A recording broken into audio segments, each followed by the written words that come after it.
సాతాను మానసికంగా మనిషిని శోధిస్తాడు. ఎలా శోధిస్తాడు? అపోస్తలుల కాలంలో అద్భుతాలు జరుగుతూ, ఆత్మ కుమ్మరించబడుతూ, సంఘం విస్తరిస్తూ, ప్రజలు రక్షించబడుతూ ఉన్నటువంటి సమయం.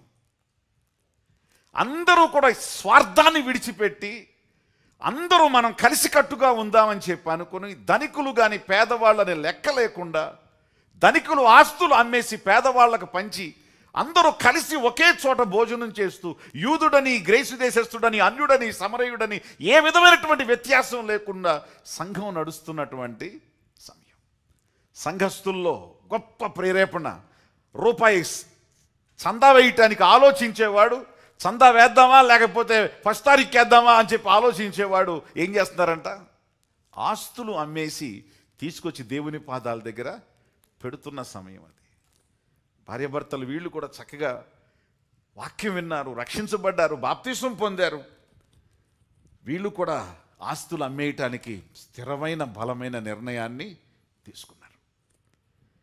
కానీ ఆస్తి ₹1,00,000 వెళ్తుంది అనుకున్నారు, కానీ 5 లక్షలు వచ్చింది. అనుకున్న దానికంటే ఎక్కువ వచ్చింది.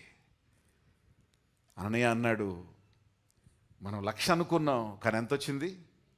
5 లక్షలు వచ్చింది. వెంటనే భార్య అంది, అదెంత పని అండి, మనం అనుకున్నది ఎంత? 1,00,000, మనకి ఎంత వచ్చింది? 5 వచ్చింది. 4 నొక్కేద్దాం, 1 దేవునికి ఇచ్చేద్దాం అంది. బాబా, నిజంగా నువ్వు ఉప్పులో కూరలో ఉప్పేసినట్టు సమస్యలకు భలే పరిష్కారం చెప్తావే నువ్వు. బాబా బాబా అనుకున్నాడు. 4 లక్షలేమో పక్కన పెట్టారు, ₹1,00,000 తీసుకున్నారు.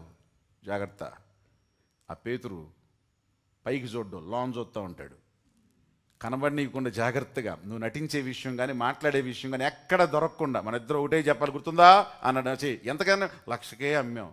ఎంతకు అమ్మాం? ఇంతకే అమ్మాం. ఎంతకమ్మ? ఇంతకే కరెక్ట్గా చెప్పాలి, గుర్తుందా? రైట్ అని. వీళ్ళిద్దరిని ప్రేరేపించింది ఎవరంట? సాతాను.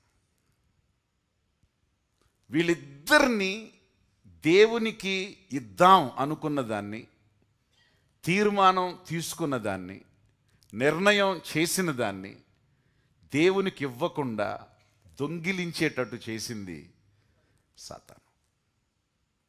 స్వార్థపరుల్ని చేసి, తీర్మానంలో దొంగలుగా చేసి, వారిని మోసం చేసే విధంగా మార్చి, వారిని పరిశుద్ధాత్మను మోసం చేసే విధంగా వారిని మార్చింది చెప్పండి ఎవరు?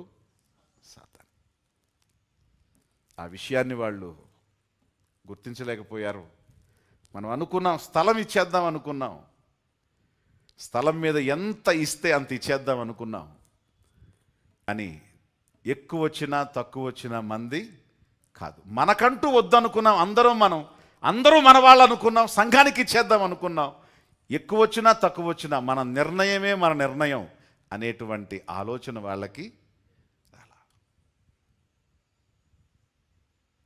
సేటన్ ఎంత కుయుక్తిపరుడంటే, అననీయ సఫేరా కూడా ఒకవేళ ఆ విధంగా చేసుంటే పరలోక రాజ్యములో వీరి ఆధిక్యత, ఆ కాలంలో ఉన్నటువంటి వాళ్ళకి దేవుడిచ్చిన స్థానంలో పరలోకంలో వీళ్ళు శాశ్వతంగా స్థానంలో ఉంటారు.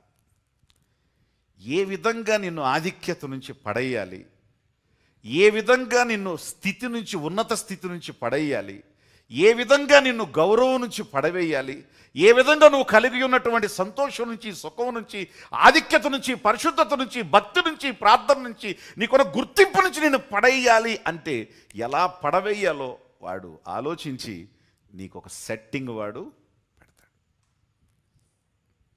నిజంగా వీరికి వాక్యం లేకపోయినా వాళ్ళ నిర్ణయం ఒకటి ఉంది కదా. కంప్లీట్గా స్థలం ఇచ్చేద్దాం అనుకున్నాం, స్థలం మీద ఎంత వస్తే అంత ఇచ్చేద్దాం అనుకున్నాం, కానీ మనం అనుకున్న దానికంటే మించి వచ్చింది. కానీ ఇచ్చేద్దాం అనుకున్నాం కాబట్టి ఇచ్చేద్దాం. మనకంటూ ఏది వద్దు అనుకున్నాం, వచ్చినా మనకొద్దు, రాపోయినా మనకి వద్దు నిర్ణయమే అని చెప్పి అనుకుంటే వాళ్ళు బాగుండేది. అసలు ఆ నిర్ణయమే గుర్తుకు రాకుండా చేశాడు సార్. చెప్పండి ఒకసారి, ఎలా ప్రేరేపిస్తాడు? నీ మనస్సులోకి వచ్చి నువ్వు దేవుని కొరకు తీసుకున్న నిర్ణయం విషయంలో నువ్వు చేయకుండా, నీ మనసులోకి వచ్చి దేవుని విషయంలో నువ్వు చేస్తాను అని ప్రమాణం చేసిందని నువ్వు చేయనీయకుండా, నిన్ను ప్రేరేపించి పరిశుద్ధాత్మను మోసపుచ్చేవాడిగా, పరిశుద్ధాత్మ దగ్గర దొంగగా, దోషిగా నిన్ను నిలవబెట్టడమే వాడి ప్రాముఖ్యమైన